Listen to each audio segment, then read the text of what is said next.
Hello, BookTube. Well, it's a bleak and barren Sunday when there are no books in the mail for Steve. And as usual on such a day, I get angry.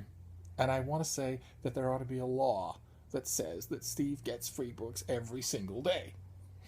So that put me in the litigious frame of mind necessary for the BookTube tag that I have in mind, uh, which is the Call Your Attorney book tag, which I found on Liz's channel, Dancing Lizard, was her own creation. And I thought we'd get right to them. They're all law related. Question number one being criminal defense attorney. When a bad guy wins or gets away. And the answer I had in mind here was All the President's Men by Bob Woodward and Carl Bernstein, which is their incendiary account of the Watergate break-ins, in which many third-rate thugs and leg breakers went to jail, but the arch criminal was pardoned and lived to a comfortable old age, writing books and articles. Question number two, estate planning, where the main character knows they're going to die. It was at this point that Liz pointed out that her tag's looking a little morbid, but I was thinking about it and realized how many books I've read that fit that bill. But the one I have in mind for today is Mortality by Christopher Hitchens, which is a collection of the essays that he wrote for Vanity Fair after his diagnosis with terminal cancer. They really bring out some of the best in Hitchens. They are smart and moving, and they have a kind of defiant bravery that is very, very moving. Highly recommend the book. Question number three, personal injury attorney. A book where the main character suffers a personal injury. And the one I have in mind is Moby Dick.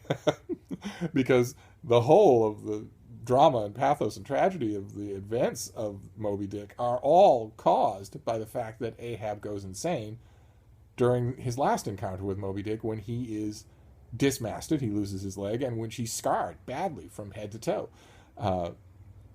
The Ahab before that, we don't know much about, but we meet a lot of people who knew him then, and none of them, they're perfectly willing to entrust the current Ahab with business. They talk of a stern, unlaughing man before that tragedy, that personal injury, but not a madman. So that personal injury really determines the fate of everyone on board. Question number four, adoption attorney. A book that features a non-biological parent-child relationship. The one I have in mind is the New Testament.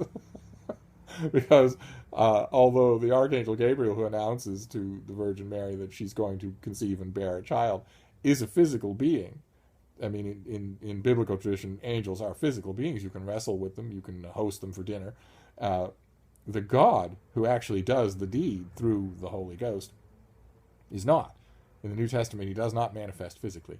And he certainly isn't in the same room with Mary. And Jesus is a physical person, someone you can touch and slap and throw rocks at. So whatever other relationship there is between the two of them, it's certainly not biological. So that came to mind as the ultimate example. Question number five, appellate law attorney. A book where you didn't like the ending, and how would you change it? And I've mentioned this before. I'll go to my go-to example here is Hannibal by Thomas Harris, which is, for the first 95%, an absolutely brilliant thriller, and then has an ending that comes out of nowhere and betrays every single character involved, and not least of which betrays the reader. And as to how I would change it, well, the Hannibal was made into a very good movie, and the screenwriter for that movie, Ted Talley, did change the ending, and it works just fine for me. I come up with many others that all be along the theme of his. But that's my answer. That'll always be my hallmark example of a book with a crappy ending. Let's see here. Question number six, civil right attorney. A book that features diverse characters. It's a subject that's going around BookTube, to say the least, lately. But the one I chose was T.H. White's The Book of Merlin, a thin fantasy novel that was originally intended to be the final chapter of his book, The Once and Future King, in which a very old King Arthur holds a council to discuss the worth of humanity as a species. And he's there, and Merlin is there. But other than that, the entire council is composed of different species of animals.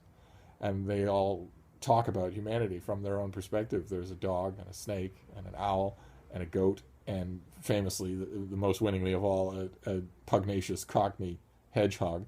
And it all works beautifully. So that would be my nomination for diversity. Question number 7, bankruptcy attorney, where the central character loses everything. Actually, I would stick with the Book of Merlin, because this is, despite how wonderful I think the book is, it's a parenthesis at the very end of what is the tragedy of Arthur's life, where he loses his best friend, he loses his wife, his son betrays him, he loses Camelot, he loses his dream, and is going to lose his life. And we all know that, and he does too. He has a very strong impression that this grand drama is going to come to a tragic ending. It all works beautifully. White does a magnificent job, but it definitely counts. Question number 8, medical malpractice, an experiment gone wrong. Of course, I think the quintessential example is Frankenstein. So I'll stick with that. Enough said. Question number 9, divorce attorney, a book you couldn't finish. There haven't been any from me lately. One that I very much didn't want to finish. I had to do it, but I knew what was coming, and I knew that it would not surprise me. And that's Nutshell by Ian McEwan, the new novel by Ian McEwan. A tiny, slim little thing in which the story of a troubled marriage is narrated by the baby in the womb. And not inventively. It's the baby in the womb is essentially a 60-year-old novelist.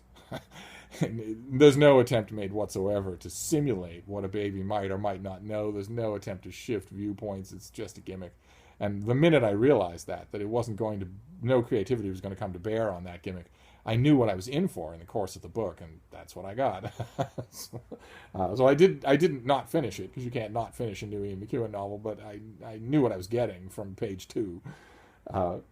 And then the final question, real estate attorney, a book where the setting is the central focus.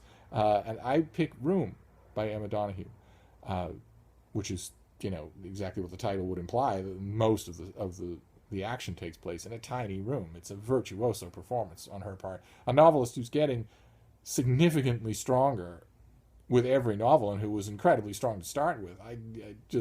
It's a joy now when I see a new book coming from her. Her new book is every bit as fantastic. So that's it. That is the call your lawyer book tag for Steve on an angry, litigious afternoon with no books.